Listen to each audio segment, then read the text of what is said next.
Welcome to our garden. In our organization, we work with at-risk youth, foster adopt, at risk for not graduating, single-family homes, and we teach pre-vocational horticulture skills. All the kids come out here and they grow gardens. They learn nutrition, how to build, and how to work with the community. We're thrilled to have the partnership with Ames Community College and the students in the construction department that help build these beautiful raised beds for our students. So we made these planters out of treated southern yellow pine, some wood that will last a long time and be weatherproof, as well as some galvanized corrugated metal.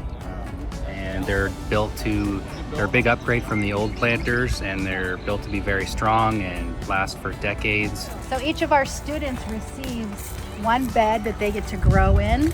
They get to pick the plant that they want to learn about. And throughout the growing season, they learn about how to use the plant, how to process it, how to save it, and all the problems that come with that plant, which might look like different bugs or not enough water. And so it's a fabulous learning experience for them as they grow their food garden. So these are the great wheelchair accessible beds that Ames built for us.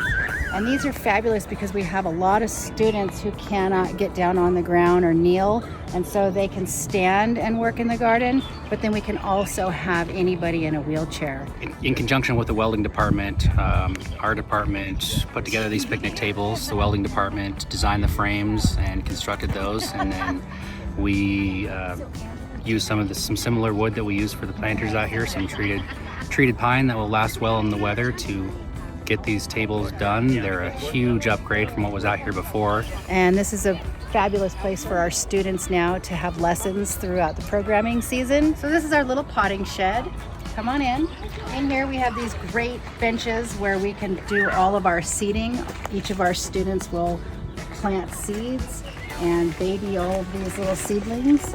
They pot them up, and then they eventually sell them or plant them out in their gardens. It was really a pleasure to work on this project. This Loveland Youth Gardeners is a great organization that works with at-risk youth, so it's really nice to be able to provide a quality product that will last for a long time. Yeah, pulling it all together is where, it's helped bringing the community together. This here garden was actually for kids that are being fostered or at risk. That means so much more because I was actually one of them foster kids that was in trouble, and it means more.